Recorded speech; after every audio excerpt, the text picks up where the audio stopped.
Baik, bismillahirrahmanirrahim. Assalamualaikum warahmatullahi wabarakatuh. Waalaikumsalam warahmatullahi wabarakatuh. Waalaikumsalam warahmatullahi wabarakatuh.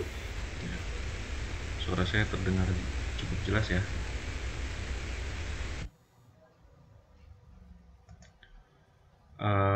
Baik, sebelum kita mulai pertemuan hari ini, ya, di minggu ke-33 ya setelah UTS, ya, mungkin saya akan mulai dengan presensi satu persatu terlebih dahulu ya, seperti biasanya. Oke, saya mulai dari Akbar Maulana. Hadir Pak. Oke. Lalu Anggi Putri. Hadir Pak. Siap. Lalu Alfitra Zulfikar. Hadir Pak. Oke. Lalu ke Dwiki Maulana Atmaji. Hadir Pak. Oke. Lalu ke Zaki Prawira. Hadir Pak. Lalu ke Bangkit Putri. Hadir Pak. Oke. Berikutnya Ginan Maulana. Hadir Pak. Oke. Berikutnya Ilyas Satria. Hadir Pak. Lalu Halida Afnia. Hadir Pak. Lalu Jaka Nugraha. Hadir Pak. Ya. Jela Sukmawan. Oke. Muhammad Fahri Ansar. Hadir Pak. Oke. Khairoza Fatur Rahmah. Hadir Pak. Oke, Muhammad Faris Hamdani. Hadir Pak. Muhammad Rayyan. Hadir Pak. Muhammad Rafi. Hadir Pak. Oke, Muhammad Rizky Juliadi. Hadir Pak. Oke. Vialenti Eka. Hadir Pak. Muhammad Afzal. Hadir Pak. Muhammad Noval Azmi. Hadir Pak. Oke, Raffi Yoga. Siap hadir Pak. Oke, Wandi. Hadir Pak. Oke, berikutnya Bramanti Radi Anggoro. Hadir Pak. Oke, DEC 1 hadir semua ya. Oke, lalu berikutnya DEC 2 mulai dari Akmal, Khairullah, Hadir Pak. Egi Sobari, Sabari hadir Pak. Akram Aksan, Hadir Pak. Alif Rizky, Hadir Pak. Wanita, Hadir Pak. Didan Ernawan, Hadir Pak. Bayu Aris, Hadir Pak. Dava Raihan, Hadir Pak. Eko Fardan,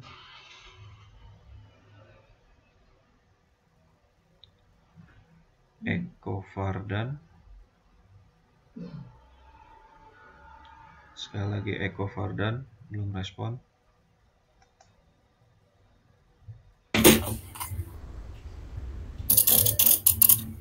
Oke, lanjut ke Kaifa. Oke, lanjut ke Dodi Dwi. Hadir Pak. Oke, lanjut ke Anggun.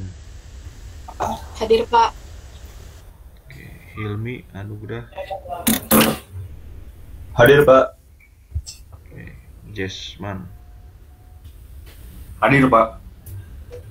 Oke, Muhammad Adi Septian. Hadir Pak. Muhammad Taufik Rudianto. Hadir Pak. Tiara Firda. Hadir Pak. Berikutnya Miftah Munirul. Hadir Pak. Oke, Muhammad Dayan. Hadir Pak. Salwa Afifah. Hadir Pak. Oke, Muhammad Zaidafa.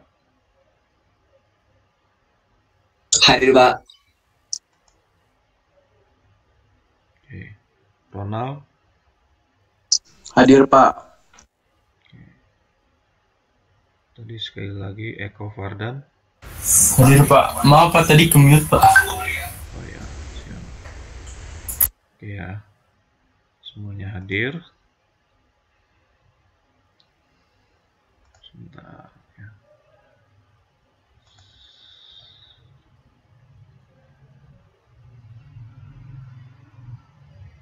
Oke, untuk materi hari ini khususnya dan minggu ini kita masih melanjutkan mengenai elemen transmisi ya. Jadi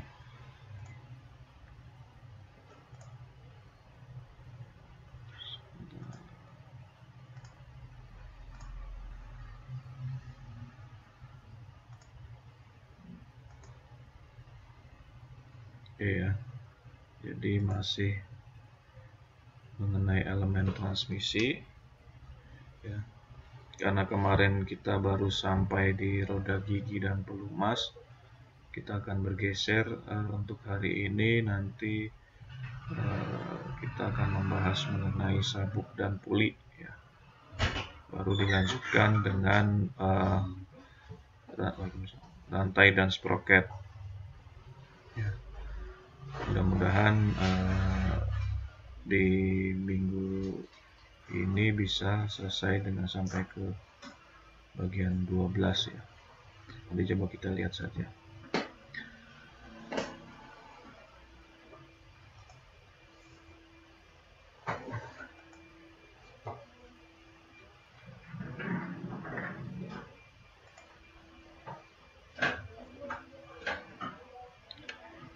Oke, untuk hari ini kita akan membahas mengenai puli dan sabuk. Jadi puli dan sabuk ini adalah salah satu elemen transmisi yang fleksibel ya, atau yang lentur, selain juga rantai dan sproket ya, dibandingkan dengan elemen transmisi poros. Nah, untuk sabuk atau tali ya, kita membahas mengenai sabuk dulu, lalu pasangannya yaitu puli ya. Sabuk sendiri digunakan untuk mentransmisikan tenaga ya dari satu poros ke poros lain ya, melalui puli ya, yang mana berputar dengan kecepatan yang sama atau berbeda. Apakah nanti dari puli penggeraknya ke puli yang satunya lagi atau berikutnya, itu apakah kecepatannya yang diharapkan akan sama ya di puli yang digerakkan, atau juga berbeda, bisa saja lebih cepat ataupun bisa saja lebih lambat ya, tergantung kebutuhan kecepatan yang akan ditransmisikan ya. Nah, itu akan berbeda apakah nanti pulinya dari diameternya ya lebih besar atau lebih kecil ya.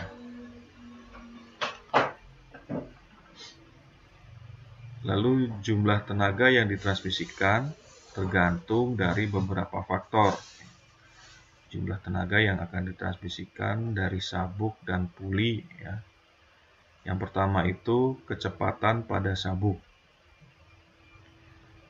Lalu kekencangannya sabuk pada puli. Yang ketiga yaitu hubungan antara sabuk dan puli kecil. Lalu yang keempat adalah kondisi pemakaian sabuk.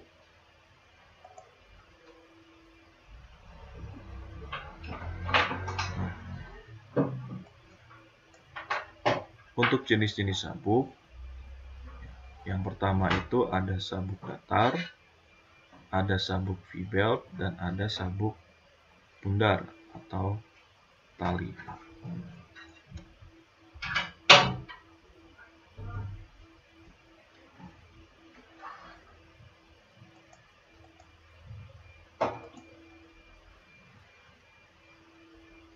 Nah, untuk sabuk datar biasanya banyak digunakan di pabrik ya, dan bengkel tempat kerja, di mana tenaga ditransmisikan dari puli satu ke puli lain, yang mana kedua puli tidak boleh terpisah lebih dari 10 meter.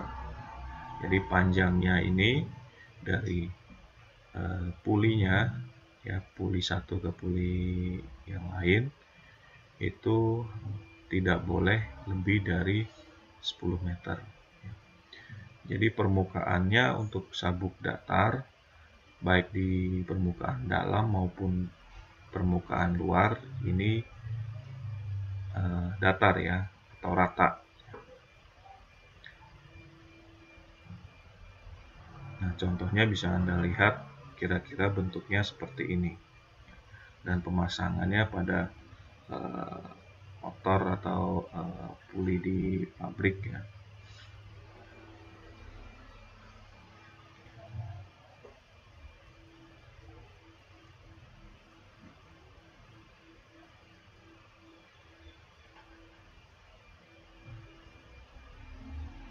Nah, selain itu ada macam-macam konfigurasi transmisi untuk flat belt sendiri ya. Jadi puli sabuk yang datar tadi ya, itu ada beberapa konfigurasi transmisinya.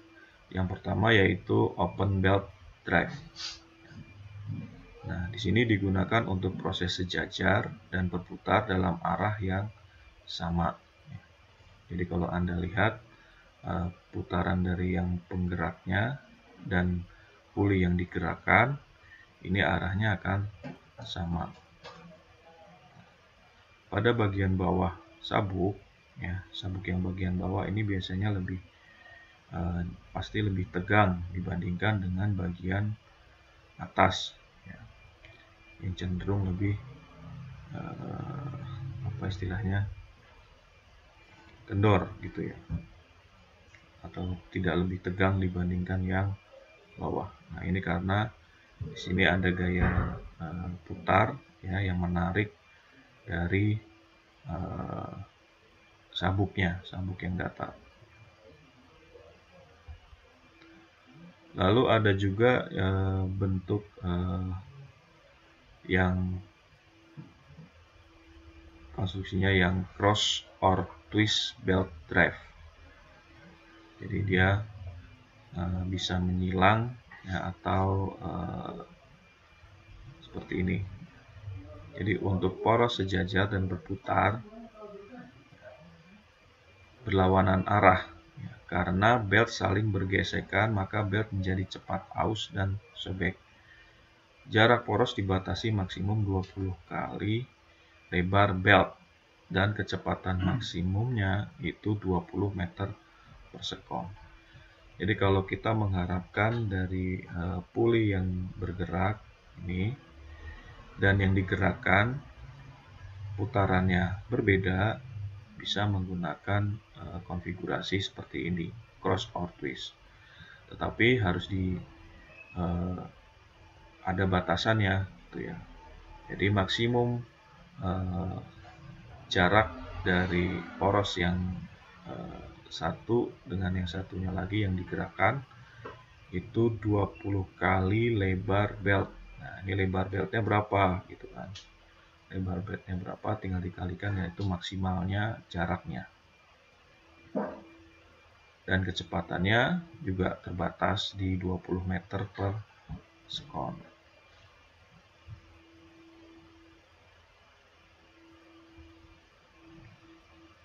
Lalu konfigurasi yang berikutnya ada quarter turn belt ya.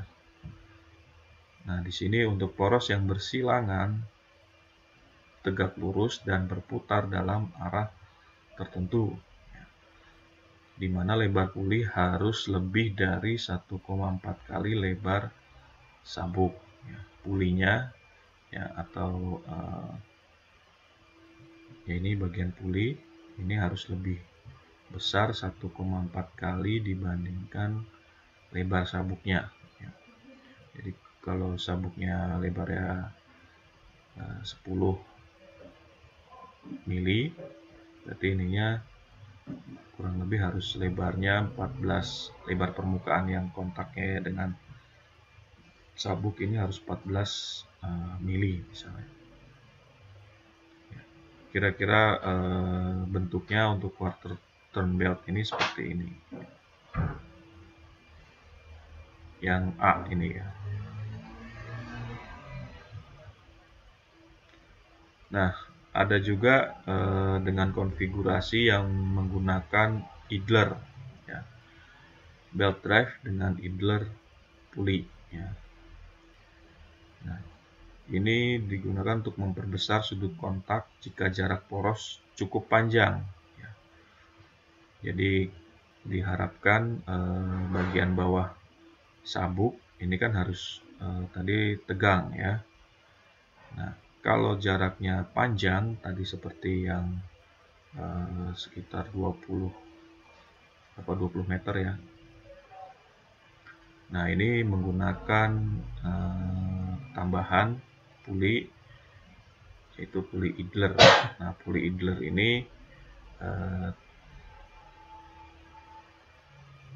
tidak hanya berfungsi untuk memastikan tegangan pada bagian sabuk yang bawah ini. Jadi dengan cara ini dapat digunakan untuk perbandingan kecepatan tinggi dan untuk menambah tarikan dari belt. Tadi juga kalaupun yang berbelok seperti ini juga dia menggunakan guide puli ya. Jadi untuk memastikan bahwa ini misalnya dia ingin sudutnya 90 derajat itu, nah di bagian sini ditambahkan guide puli ya, atau idler tadi.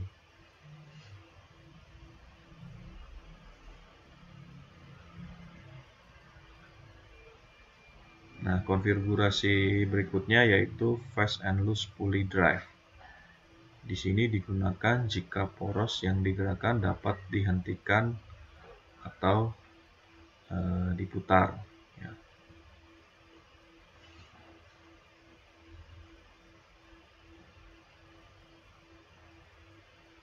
Jadi kalau motor matic biasanya pakai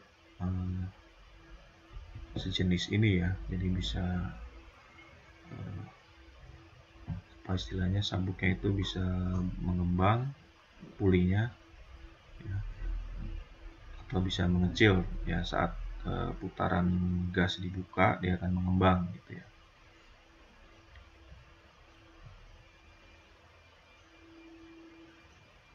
Yang keenam itu untuk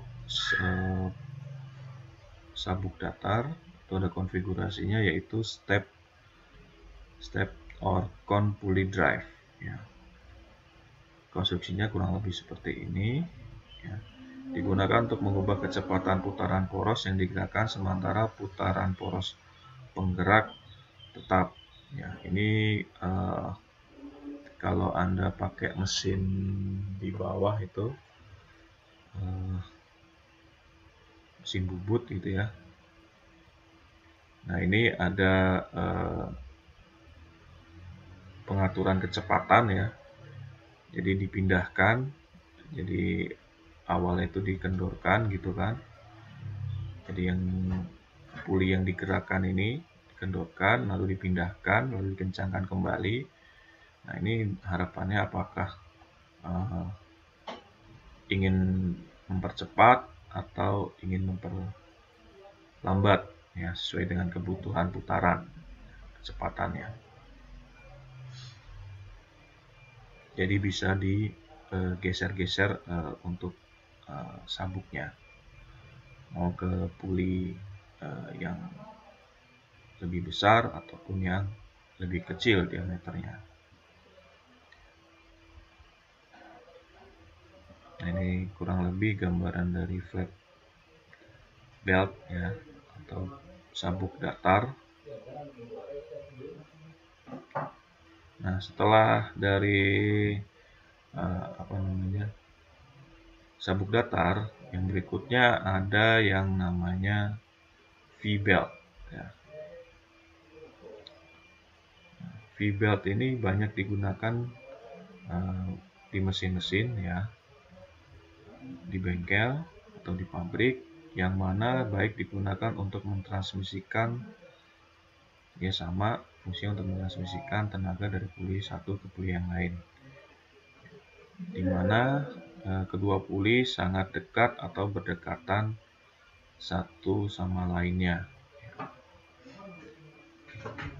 Nah, kalau Anda punya kendaraan, mobil misalnya atau truk, nah ini Anda pasti lihat, ya. Jadi ada di bagian mesin di luar tidak terlumasi.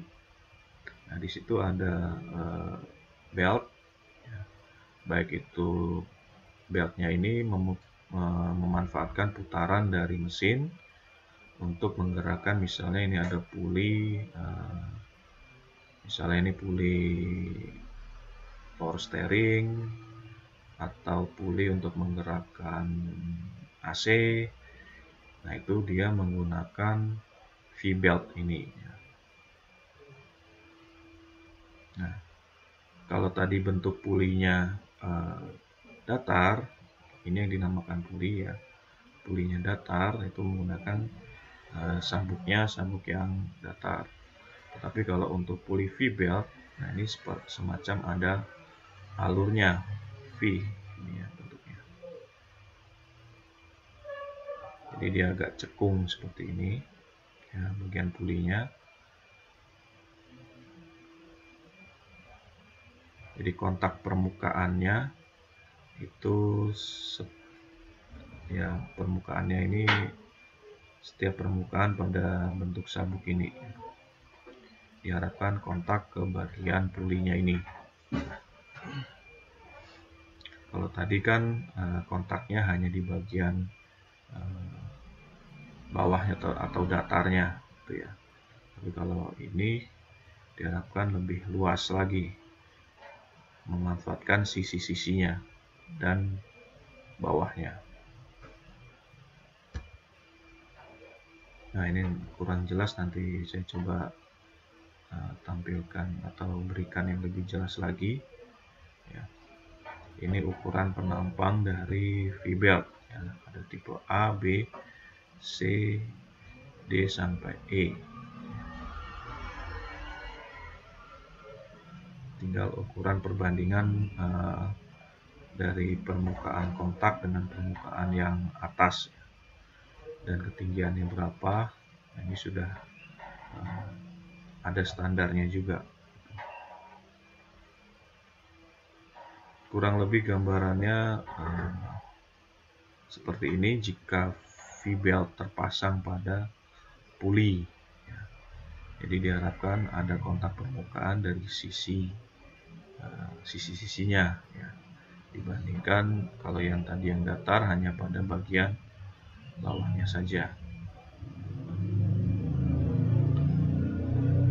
Nah, tadi yang pertama mengenai sabuk datar, yang kedua mengenai sabuk V-belt, ya, sabuk V. Nah, yang berikutnya ada yang namanya sabuk gilir, atau dalam bahasa Inggrisnya itu adalah timing belt. Di sini timing belt ya adalah transmisi sabuk, mempunyai kekurangan untuk transmisi sabuk ya. Sorry, kita bahas ini transmisi sabuk dulu.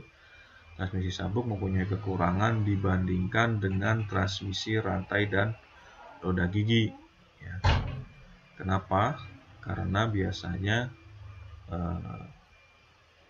untuk model transmisi sabuk dan puli ini bisa terjadi slip ya, antara sabuk dan puli, terutama jika kekencangannya tidak tercapai ya, si sabuk tidak kencang gitu ya. Nah, ini akan terjadi slip, jadi tidak bisa mentransmisikan putaran ke poros yang akan diputar. Nah, oleh karena itu, macam transmisi sabuk biasa tidak dapat dipakai bila mana dikehendaki putaran tetap atau perbandingan transmisinya yang tetap. Jadi kalau pakai yang sabuk biasa seperti flat belt tadi dan V-belt tadi, nah itu tidak bisa mencapai putaran tetap atau perbandingan transmisi yang tetap. Nah, oleh karena itu, untuk menjawabnya dikembangkan sabuk yang dapat mengatasi hal tersebut, ya, yaitu ada satu jenis lagi, yaitu sabuk gilir atau timing belt. Nah, timing belt sendiri dibuat dari karet neopron atau plastik poliuretan sebagai bahan cetak dengan inti dari serat gelas atau kawat baja. Jadi di tengahnya nanti ada seratnya atau kawatnya. Nah, beda halnya dengan flat belt tadi dengan V-belt, di bagian timing belt ini ada gigi-gigi yang dicetak secara teliti pada permukaan bagian dalam. Ya. Kalau tadi flat belt ya hanya rata, V-belt ini membentuk V, sedangkan timing belt ini bentuknya ada giginya. Ya. Nah,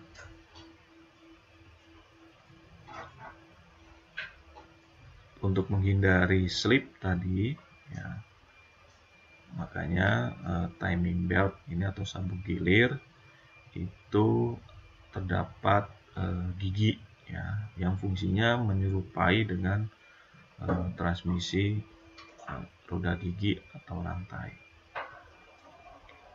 Maka gerakan dengan perbandingan putaran tetap dapat diperoleh. Untuk timing belt sendiri tetap ada batasannya, yaitu maksimum kecepatannya kurang lebih 35 meter per sekon. Tapi pasti akan lebih tinggi dibandingkan dengan kecepatan penggunaan sabuk V-belt atau sabuk V. Apalagi dengan flat belt tadi. Dan daya yang dapat ditransmisikan bisa sampai 60 kW. Ini daya pada motor gitu ya biasanya. Nah, bahan dari puli atau belt dan profil gigi di sini harus tahan pada tarikan maksimum. Ini untuk pulinya ya. Biasanya pulinya sendiri ya, itu dibuat dari besi cor kelabu ya, atau pantuan sinter dalam kelompok tembaga dan besi, atau juga baja karbon untuk konstruksi mesin. umumnya dipakai sebagai bahan puli. Sedangkan baja roll konstruksi umum dapat dipakai untuk puli berukuran yang besar. Nah, ini gambaran dari konstruksi puli yang bergigi dan tie-beam belt. Nah, jadi pulinya sendiri bergigi dan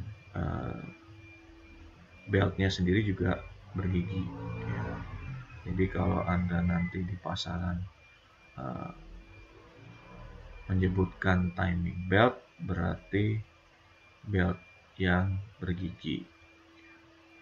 Sedangkan kalau yang di kendaraan umumnya itu biasanya V-belt atau juga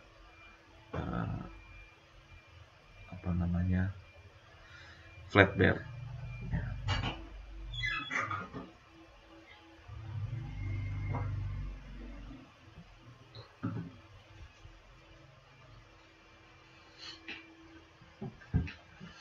Nah, setelah dari jenis-jenisnya dan konstruksinya, dari flat belt, V-belt sampai dengan timing belt, nah, di sini ada kelebihan dan kekurangan atau kelemahan dari transmisi model sabuk dan puli. Ya. Untuk sabuk datar atau flat belt, kelebihannya yang pertama, dapat mentransmisikan daya dari poros ke poros yang lain yang memiliki sumbu jarak yang panjang. Ya. Tadi bisa sampai beberapa meter ya, sampai 20 meter misalnya. Nah, yang berikutnya yang kedua adalah tidak bising dibandingkan misalnya dengan transmisi rantai dan sproket. Ya. Karena gesekan antar besi, ya misalnya, apalagi kalau sudah haus itu akan bising. Ya. Dan juga misalnya kecepatannya tinggi, gitu ya. Nah, untuk belt dan puli ini biasanya tidak bising. Nah, yang ketiga bisa mengubah arah putaran pada puli yang digerakkan. Ya, tadi ada konfigurasinya, gitu ya. Kalau yang pemutarnya arahnya clockwise, dan jika yang diputar diinginkan putarannya counter clockwise, nanti kan bisa pakai konfigurasi tadi yang cross tadi ya. Nah, yang keempat bisa menggerakkan poros yang tegak lurus, baik tegak lurus ataupun ada kemiringannya, gitu ya. Nah, itu bisa lebih fleksibel untuk jenis transmisi sabuk dan puli ini.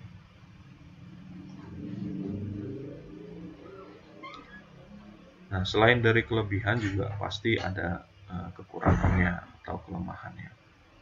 Yang paling besar itu yang paling jamak terjadi di bagian transmisi sabuk dan puli itu slip, ya. Faktor slip besar karena puli yang datar. Jadi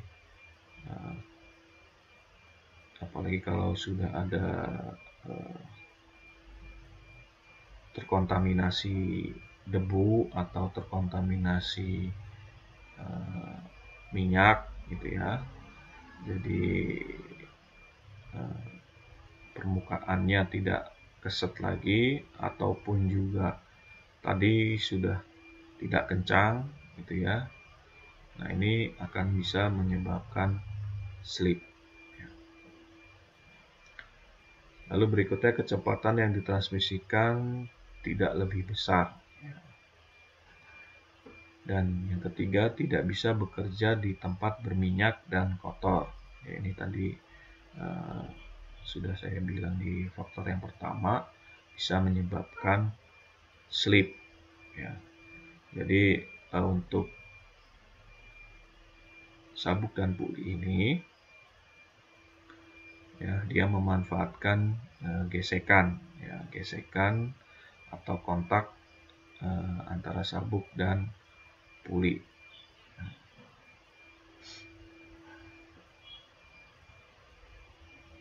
Jadi dia tidak dilumasi. Jadi kalau sudah haus, ya, bisa cepat haus juga. Nah, ini akan mengurangi daya cengkraman antara sabuk dan pulinya sendiri.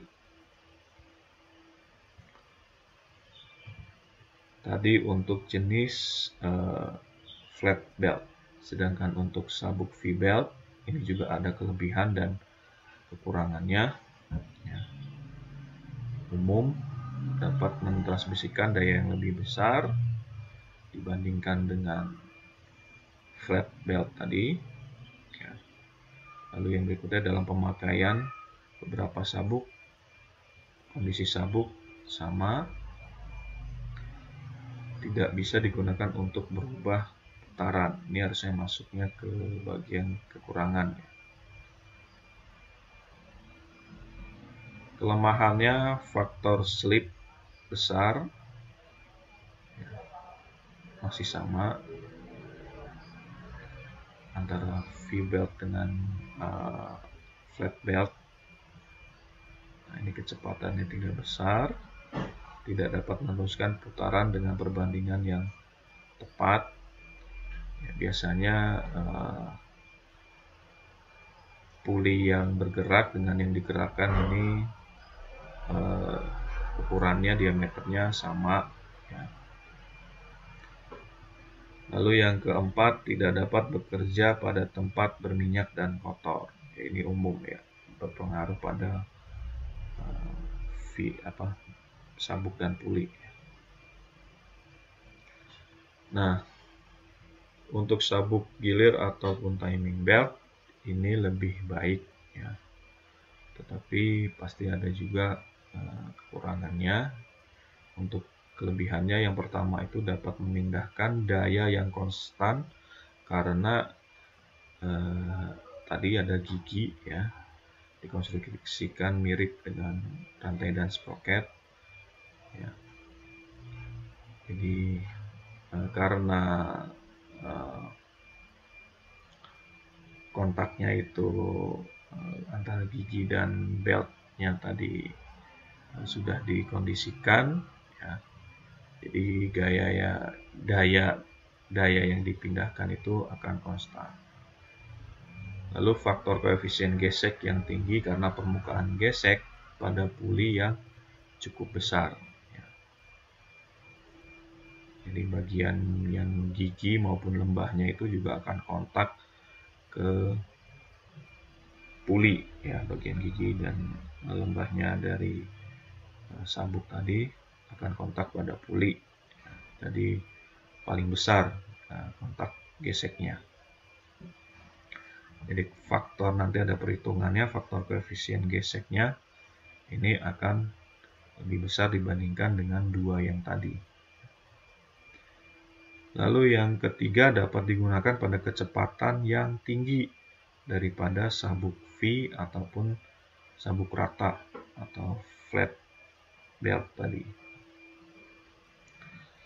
Nah, kekurangannya, ya, harganya di pasaran biasanya lebih mahal, ya, karena tadi ada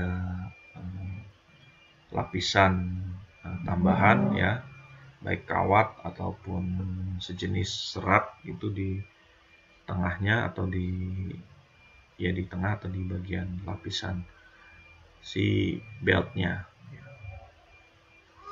Nah, ini yang menyebabkan juga biayanya atau harga produknya itu lebih mahal. Selain juga ada model giginya. Nah, yang kelemahan kekurangan umumnya yaitu pasti tidak dapat bekerja di tempat yang kotor atau dan berminyak, ya.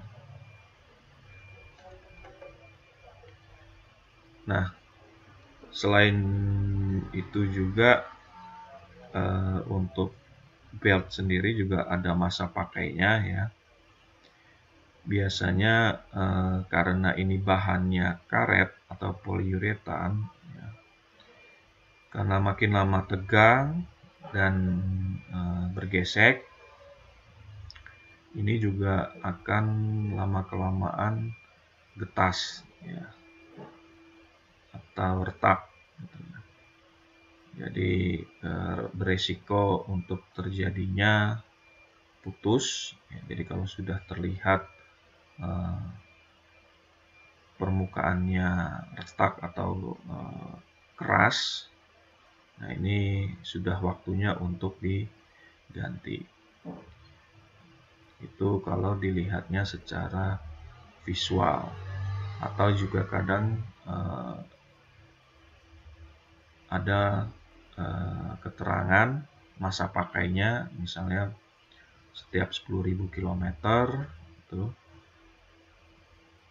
harus diganti. Nah, sedangkan pada bagian puli ini relatif ausnya lebih lambat atau rendah ya dibandingkan pada bagian sabuknya. Tetapi pada bagian puli ya atau lingkaran ini atau yang dicor ini biasanya lemahnya pada bagian bantalannya yang di tengah yang berhubungan dengan poros ya. Apakah itu bentuknya bantalan luncur ataupun dengan bantalan bearing ya. Nah, biasanya yang diganti adalah bagian tengah. Tetapi kalau misalnya tidak bisa diganti atau modelnya permanen gitu ya, sudah aus ya, berarti satu set puli ini yang diganti ya. Kecuali kalau yang bagian bantalannya ini bisa dilepas atau pasang kembali penggantinya.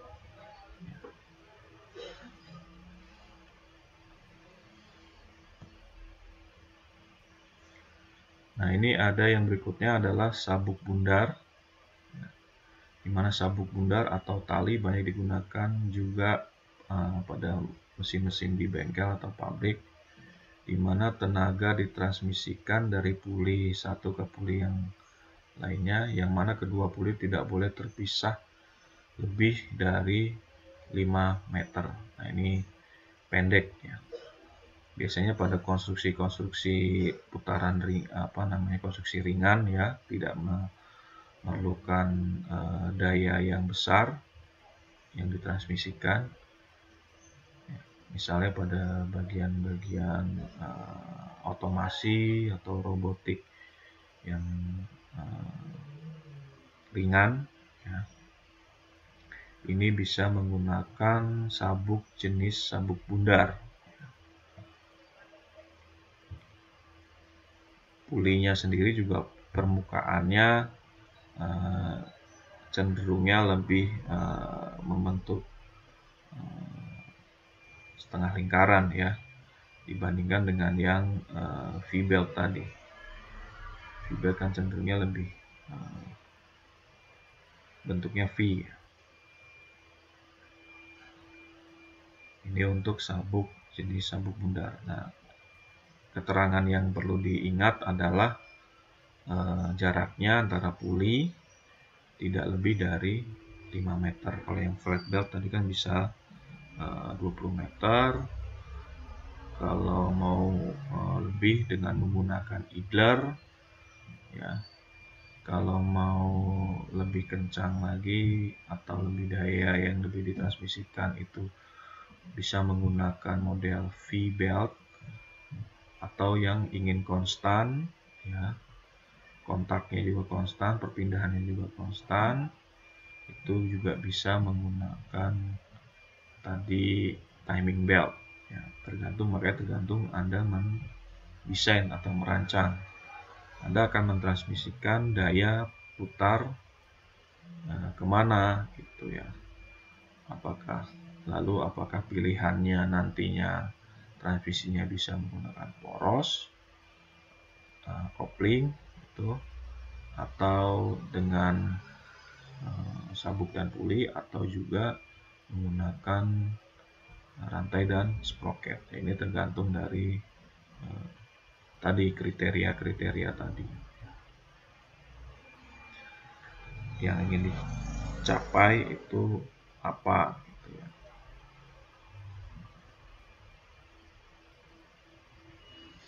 Nah, untuk bahan sendiri pada sabuk khususnya seluruh sabuk ya, tadi ada 4, bisa bahannya itu dari kulit ya, atau serat kapas ya, bukan kapas mentah gitu, bukan, tapi kapas yang dibuat serat atau benang gitu ya. Lalu ada karet, lalu mungkin karet campuran ya. Lalu ada balata.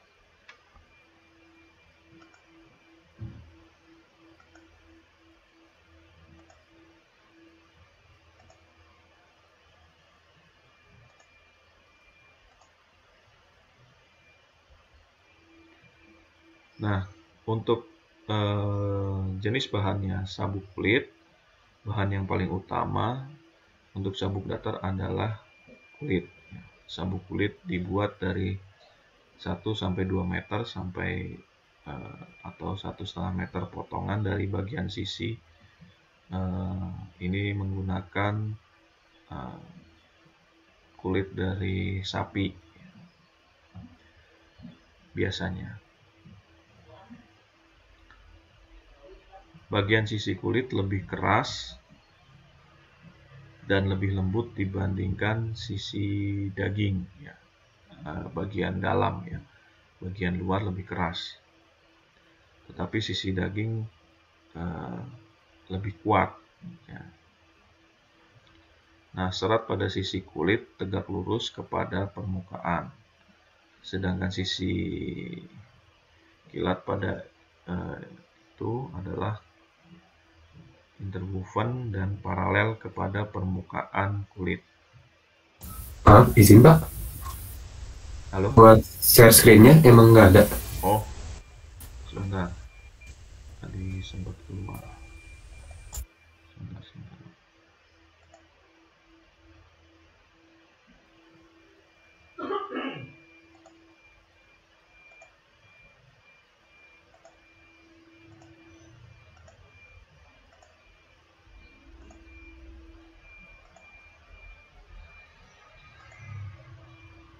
Sudah kembali terlihat? Sudah Pak.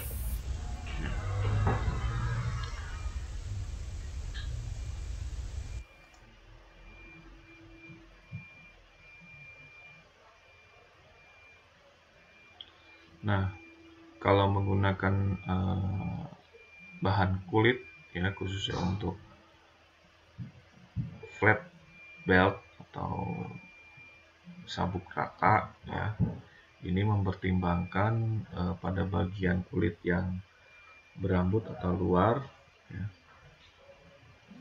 ini yang berhubungan nanti dengan permukaan puli ya.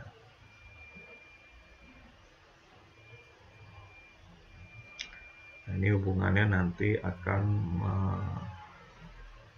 diharapkan bisa kekuatan tariknya terbesar ya, dibandingkan dengan menggunakan permukaan kulit bagian dalam atau bagian daging.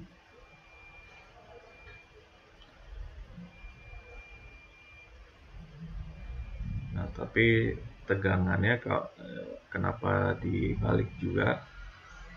Tegangannya pada bagian luar, bagian dalam kulit ya, atau yang bagian daging itu posisinya di luar puli atau tidak kontak dengan puli. Ini karena diharapkan karena bagian tersebut kuat ya, bisa menahan tegangan yang maksimum.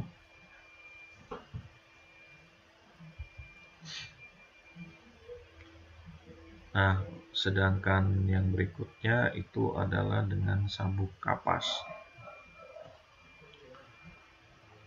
Nah, biasanya untuk model kanvas atau kapas ini ada 3 bagian atau 3 lapisan ataupun lebih, ya, tergantung dari ketebalan, dan kemudian dijahit bersama atau ditenun, ya, dengan menghasilkan ketebalan tertentu atau ketebalan yang diinginkan.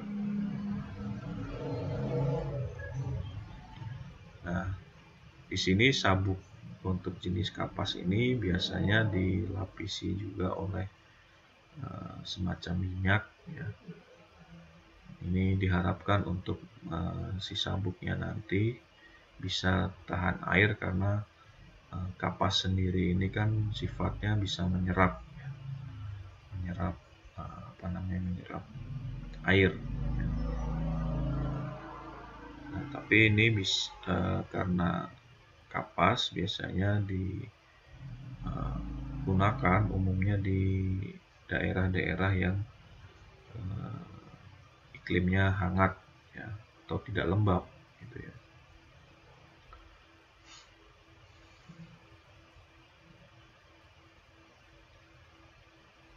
Nah, biasanya kalau untuk yang model atau bahan dari sabuk kapas ini digunakan pada permesinan alat-alat mesin perkebunan, ya, mesin ringan.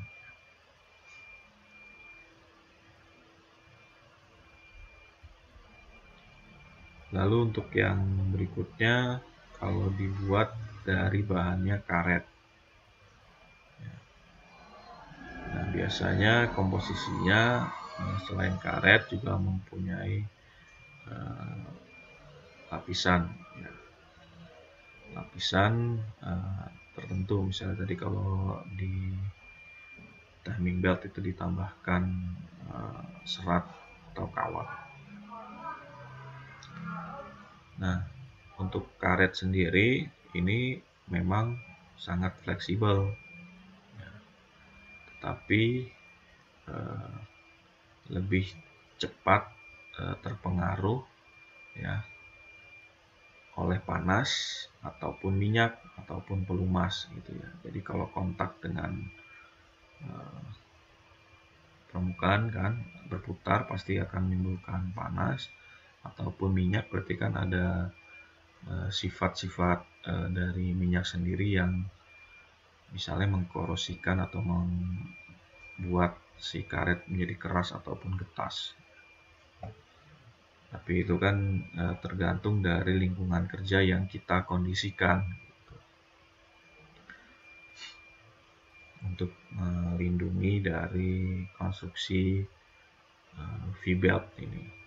Makanya kalau Anda pakai motor matic kan, untuk bagian beltnya sendiri itu kan tertutup, ya, dibandingkan dengan kalau Anda pakai motor yang dengan penggerak rantai ataupun sprocket.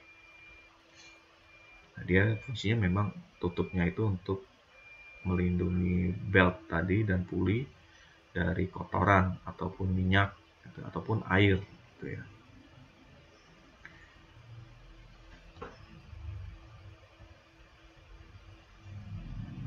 Nah, ini biasanya kalau karet digunakan untuk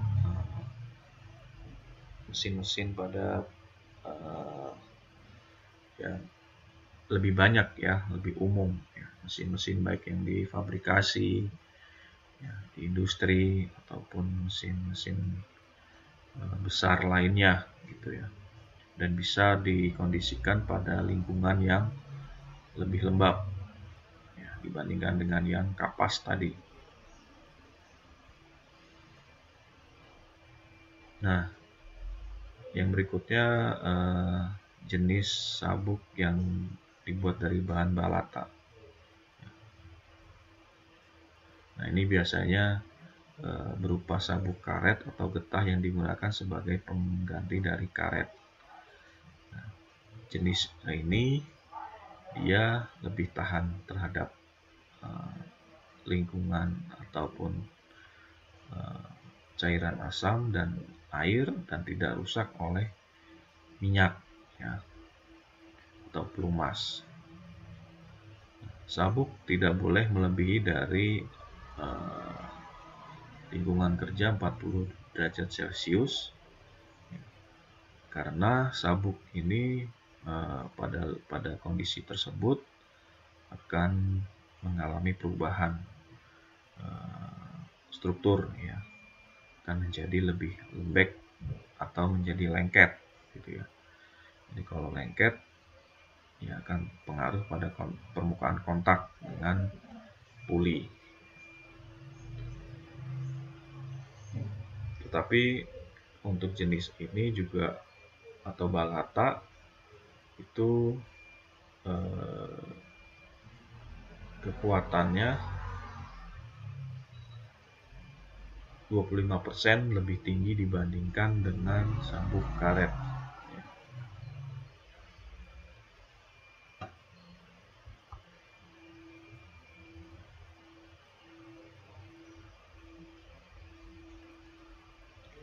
Nah, kalau sebelum bentuknya lingkaran gitu ya atau tersambung ya, pasti awalnya itu berupa tali datar ya yang tersambung atau tidak putus gitu ya. Baru kalau ingin di ukuran tertentu itu dikondisikan ya akan membentuk lingkaran, berarti antara ujung dan ujungnya harus dilakukan penyambungan ya.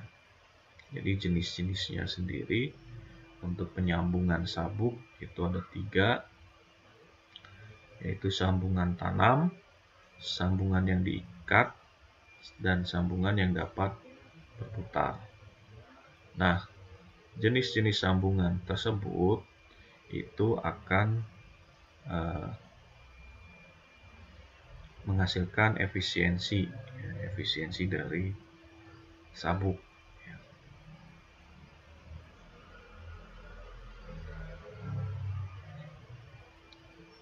Nah, ini kurang lebih perkiraan atau bentuk dari sambungan dari sabuk tadi, ikatan dari sabuk, apakah dia ditanam, diikat, atau yang dikaitkan berputar seperti ini.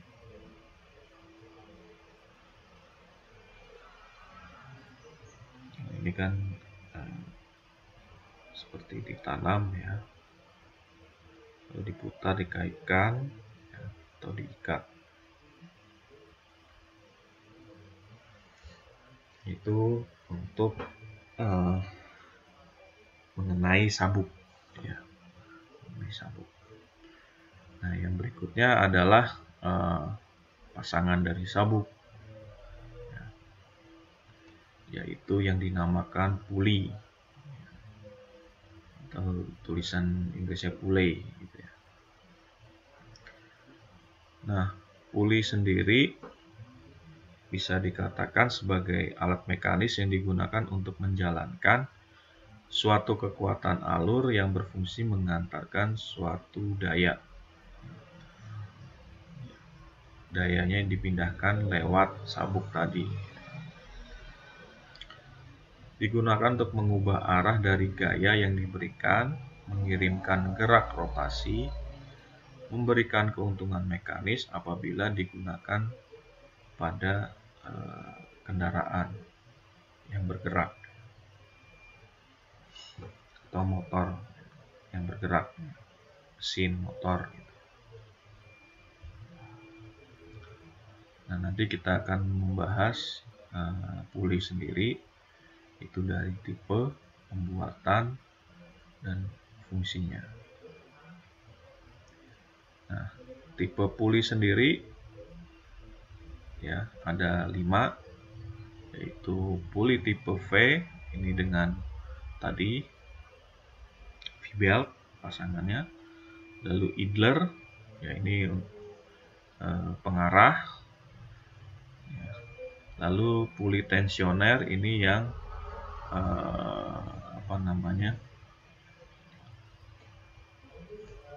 memastikan sabuknya misalnya terlalu panjang. Nah, nanti menggunakan puli tensioner ini gitu ya, untuk memastikan tegangannya.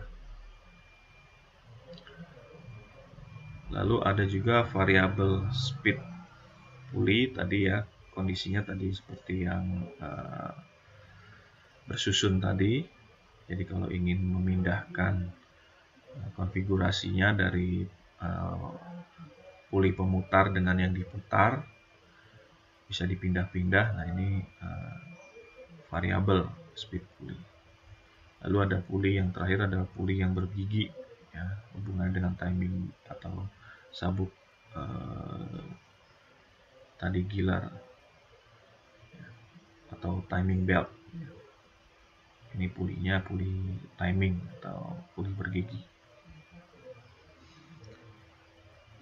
Lalu untuk bagian pembuatan puli ini bisa dengan metode tuangan ya, atau pengecoran. Lalu ada puli yang dibuat dengan permesinan ya, di machining gitu ya, dibentuk dari sebuah silinder misalnya gitu ya, besi silinder, dibentuk dengan permesinan. Lalu ada juga yang disambung misalnya dengan pengelasan atau plat yang dibentuk ya, misalnya dengan mesin press gitu ya, atau mesin cutting gitu ya. Nah, ini pembuatan puli macam-macamnya. Nah, berikutnya penghubung fungsinya penghubung mekanis. Misalnya kalau khususnya ke bagian mesin kendaraan atau mobil, ini bisa penghubung mekanis ke bagian AC atau pendingin. Lalu ke alternator, ini hubungan dengan kelistrikan ya, pengisian daya ke aki gitu ya. Lalu power steering atau kemudi ya, supaya lebih ringan. Jadi ada pompa di situ. Nah, pompanya sendiri kan harus digerakkan agar bisa mengalirkan fluida ke bagian poros kemudi ya, di bagian bawah hubungan antar roda agar lebih ringan pemindahannya atau putarannya. Nah, ini dengan pompa power steering ya, ini juga bisa digerakkan oleh puli. Nah, ini contoh gambarannya, beberapa contoh gambar puli ya, atau gambar teknis dari puli sendiri. Ini untuk puli jenis tensioner. Kalau ini bukan tensioner ya, kalau cenderungnya ke timing belt atau timing puli ya, yang bergigi. Nah, ini ada variabel speed puli ya. Jadi dalam satu poros pulinya sendiri ada beberapa diameter ya.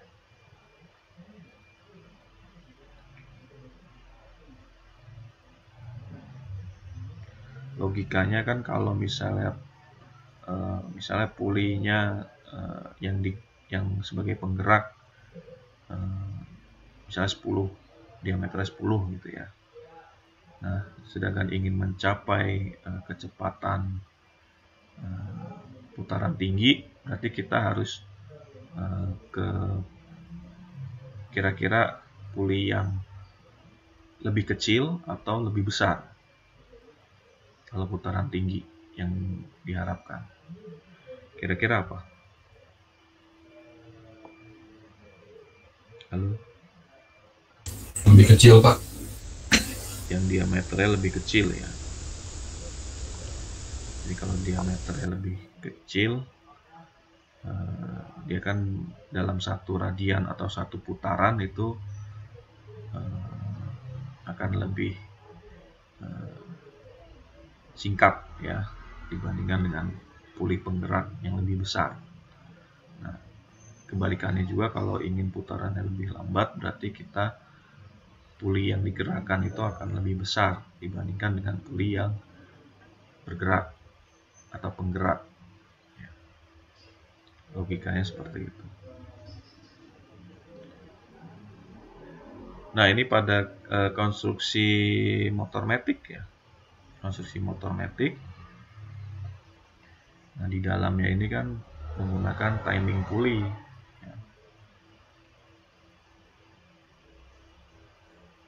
Ya, kira-kira seperti ini.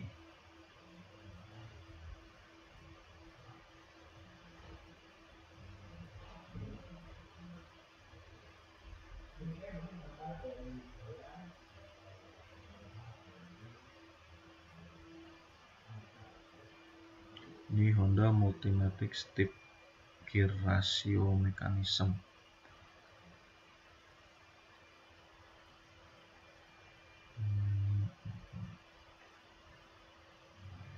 Ini berbagai contoh konstruksi atau penerapan puli pada mesin.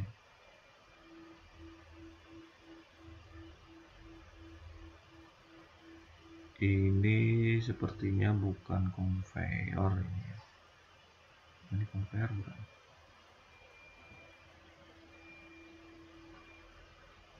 Kayaknya seperti drum ya. Oh, ini belt conveyor.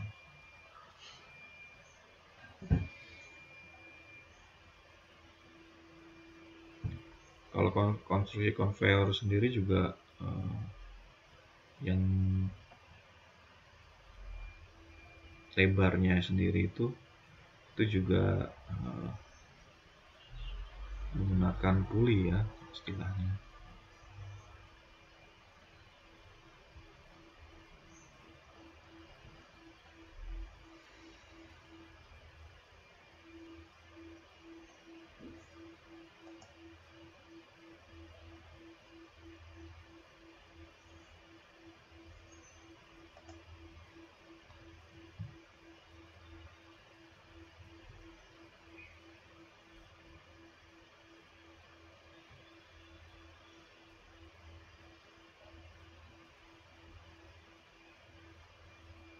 Nah, ini beberapa konfigurasi ya, dari puli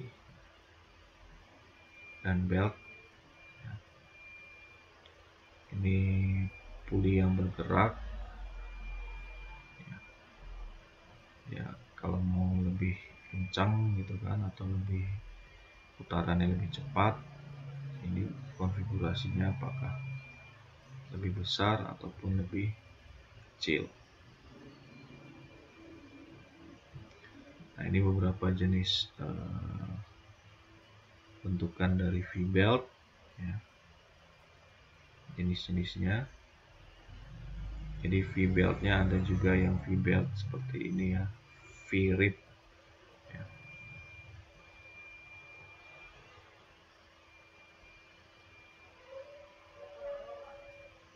Lebih kecil-kecil bentuk V-nya, kontaknya lebih banyak gitu ya.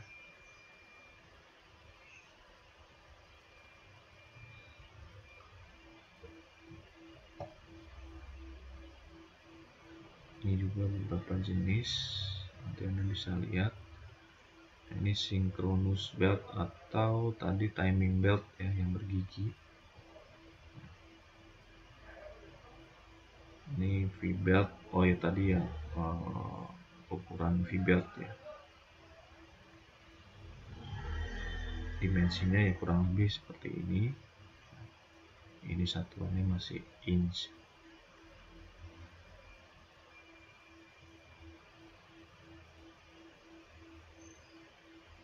Nah, ini kira-kira konstruksi dari belt yang berlapis ya. Jadi ada bagian yang terbuat dari poliuretan, ada juga yang ada kawatnya, gitu ya. Nah, ada juga compression section. Ya.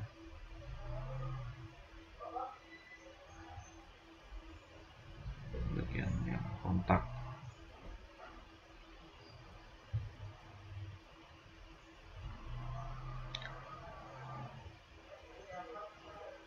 Nah, ini juga hampir sama ya.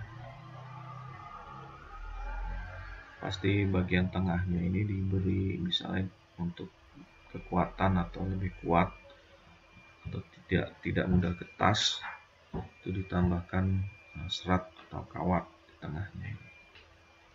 Kawat tipis ya, bukan kawat tebal-tebal gitu ya, mungkin kawat model serabut gitu.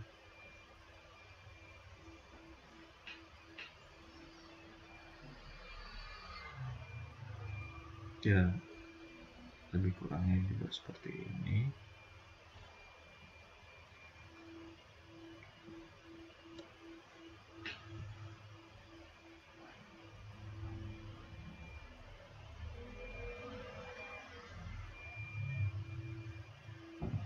Nah, mungkin untuk nanti kan Anda kalau misalnya merancang, Anda memilih komponen bisa lewat katalog ya.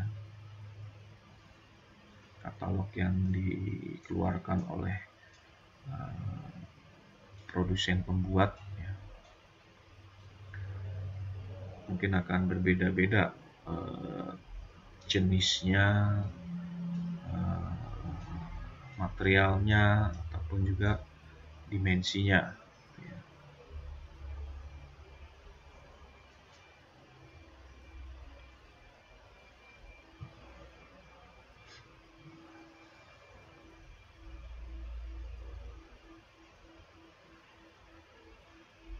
Nah, ini ada keterangan tambahan kalau Anda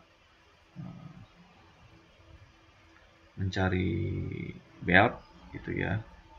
Kalau ada kodifikasinya PH, PJ sampai PM ini semakin ke bawah atau ke belakang atau PM ini akan semakin high performanya akan semakin bagus ya. Juga penggunaannya keperluan yang lebih berat dibandingkan dengan PH. Kodifikasinya PH itu biasanya lebih untuk penggerak-penggerak ringan.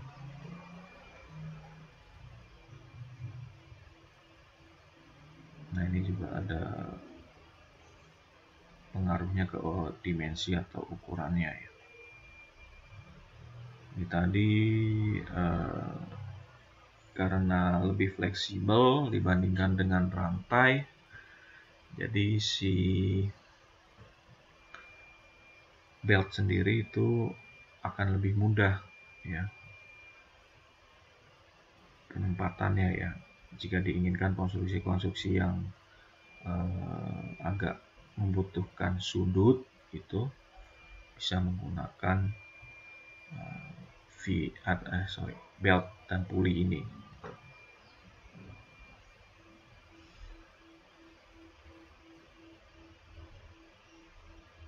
Ini masih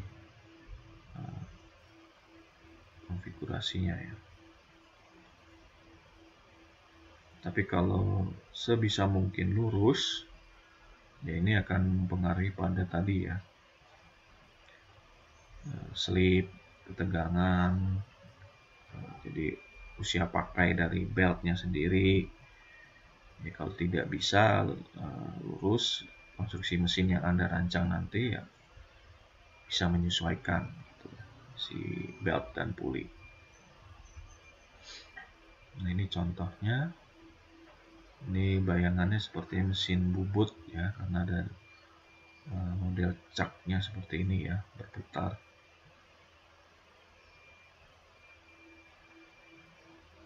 daripada transmisi otomatis ya, otomatis pada kendaraan ya.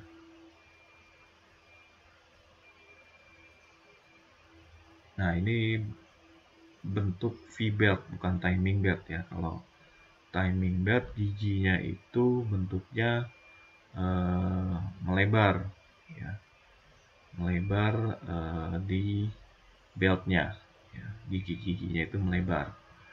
Kalau ini kan searah belt ya.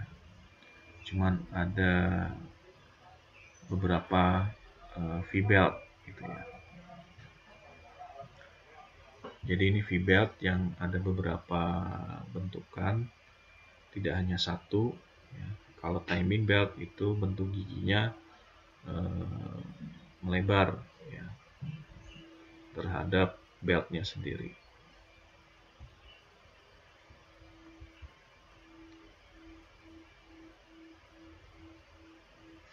Nah, ini perlu diperhatikan, misalnya kemiringan dari bentuk V-belt, kedalaman dari pulinya ya. Ini pengaruhnya nanti pada saat Anda perencanaan atau perancangan atau menghitung pemilihan komponen, misalnya Anda pakai belt dan puli, berapa kecepatannya yang Anda inginkan, berapa daya yang Anda ingin putar, itu bisa dihitung nanti.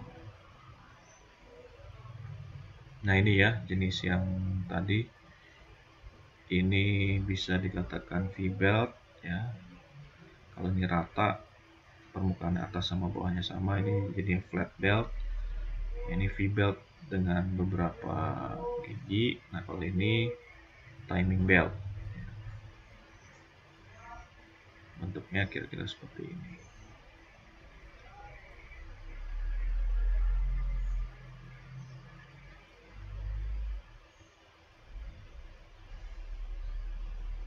Nah, ini model sambungan ikatannya ya. Ada yang dijahit ya, ditanam atau dikaitkan, diputar seperti ini. Nah, ini jenis puli ya. Ini ada puli bertingkat tadi ya.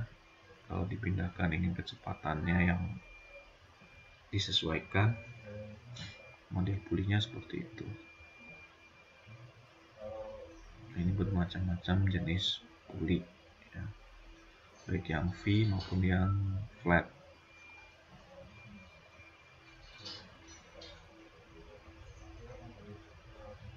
Nah, ini sudah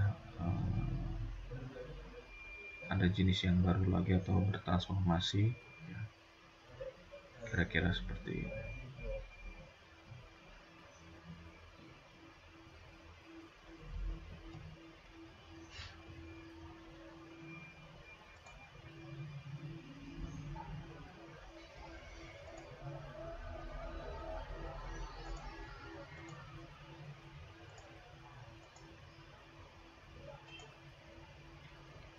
Oke, sampai sini ada yang ditanyakan terlebih dahulu mengenai sabuk dan puli.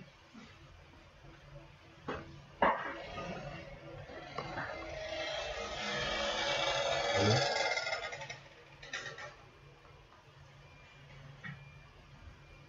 Halo? Masih di sini kah? Ini Pak. Ada yang ingin ditanyakan dari materi sabuk dan puli hari ini? Saya mau bertanya Pak. Halo, siapanya? Saya Ryan dari Sulawesi Pak. Ya, gimana? Yang itu lebih banyak dari pemakaian belt atau rantai Pak? Kalau yang hilang dari penyaur. Putus-putus suaramu. Sorry, putus-putus suaramu. Kalau lebih banyak saat belt atau memakai rantai. Kalau Harga yang putus nyambung, sorry beneran. Saya nggak jelas. Lihat memakai rantai. Diketik aja deh coba. Apa sih? Terus nyambung bener. Layang. Oke Pak.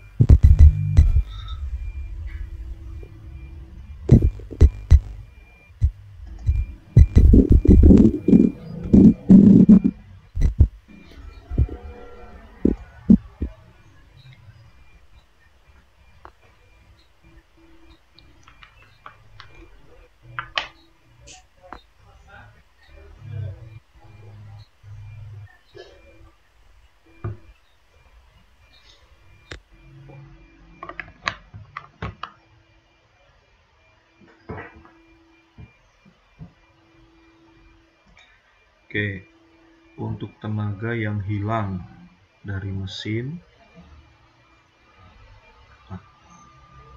atau daya yang dipindahkan atau ditransmisikan ya, lebih banyak saat memakai belt atau rantai.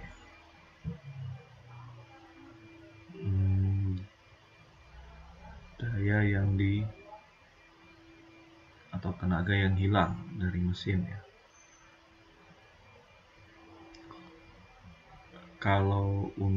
Makanya kalau untuk lebih presisi ya, itu menggunakan rantai dan sprocket ya, dibandingkan dengan puli, apalagi puli yang jenisnya bukan timing belt gitu ya. Itu akan efisiensinya pemindahannya itu bisa dikatakan lebih rendah gitu ya. Tetapi sekali lagi, kalau ada kelebihan dan kekurangannya, biasanya kalau puli kan, sabuk dan puli biasanya untuk agar tidak bising, berisik, dan tenaga atau daya yang dipindahkan juga tidak terlalu besar ya. Karena keterbatasan dari bahan tadi ya, bahannya dari karet, kayu, kapas ataupun kulit, dibandingkan dengan rantai yang dari ikatan dari metal gitu ya. Nah, ini biasanya untuk daya yang lebih besar putarannya gitu ya. Dan perawatan ya harus dipertimbangkan juga dengan masalah perawatan. Apakah perlu perawatan yang sering ya ataupun tidak. Ini juga berpengaruh ke masa pakai gitu ya. Mungkin rantai lebih lama masa pakainya jika dirawat secara baik gitu ya, diberi pelumas dibandingkan dengan sabuk dan puli. Tetapi sabuk dan puli saat dia putaran tinggi dia tidak menimbulkan kebisingan. Nah, kalau dayanya yang hilang ditakutkan lebih banyak, tidak presisi, bisa menggunakan jenis timing belt gitu ya, untuk menghindari atau meminimalisir kejadian atau slip ya. Bisa saja slip itu kan tidak terlihat langsung gitu, tapi kan ada misalnya dalam skala kecil gitu, itu bisa menggunakan jenis belt yang V-belt maupun timing belt ya, yang menyerupai rantai sprocket tadi, roda, atau yang lebih presisi lagi bisa menggunakan roda gigi gitu ya. Nah, ini makanya dalam pemilihan konstruksi mesin itu banyak pertimbangan ya. Si perancang atau desainer juga harus melakukan pertimbangan dari daya, dari perawatan, kebisingan, material, macam-macam lah. Itu harus dipikirkan. Kira-kira gitu Ryan. Mudah-mudahan tersampaikan yang dimaksud. Baik Pak. Ada lagi yang ingin ditanyakan?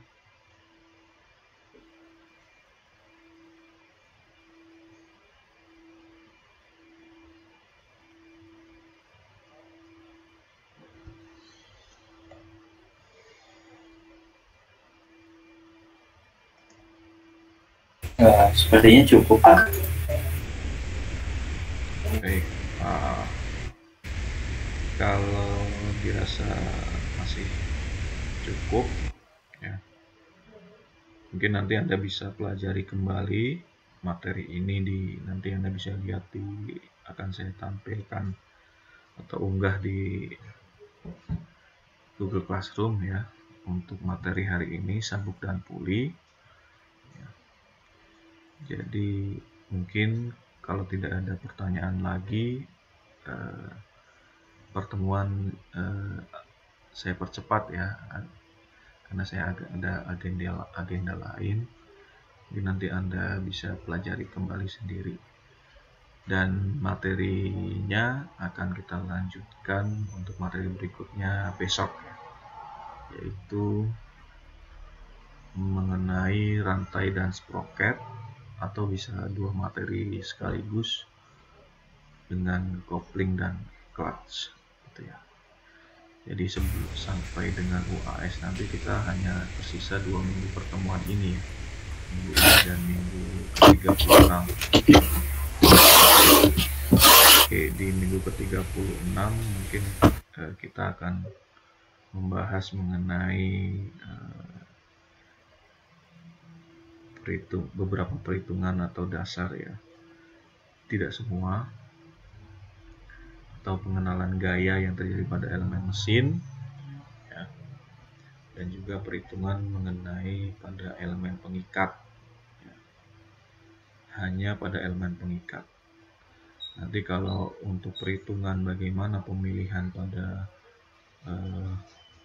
elemen lainnya ataupun kontrol pada elemen ikatan atau konstruksi yang menggunakan mur baut ataupun mengenai dengan pengelasan ya, atau Anda nanti memilih bagaimana cara memilih poros, as, sampai dengan misalnya rantai dan sprocket, gear, roda gigi.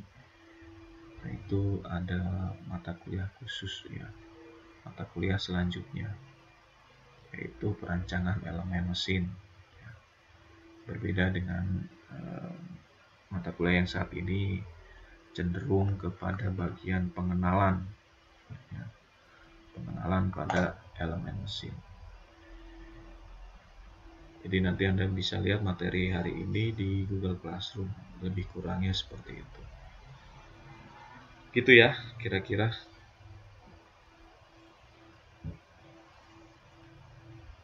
Baik, siapa? Kalau gitu boleh saya cukupkan sampai di sini untuk materi hari ini ya. Mudah-mudahan bisa Anda pelajari kembali dan mudah-mudahan yang disampaikan bisa bermanfaat bagi saya ataupun kita semua. Kurang lebihnya seperti itu. Mohon maaf kalau ada kekurangan dalam penyampaian ya, atau kesalahan dalam penyampaian. Jika ada pertanyaan mungkin bisa ditanyakan lewat forum Google Classroom kalau ada pertanyaan lebih lanjut. Kira-kira seperti itu ya. Baik, saya tutup saja. Terima kasih atas perhatiannya. Sampai ketemu lagi besok. Assalamualaikum warahmatullahi wabarakatuh. Selamat pagi. Waalaikumsalam. Waalaikumsalam warahmatullahi wabarakatuh. Terima kasih banyak, Pak. Assalamualaikum warahmatullahi wabarakatuh. Oke, saya tutup forumnya.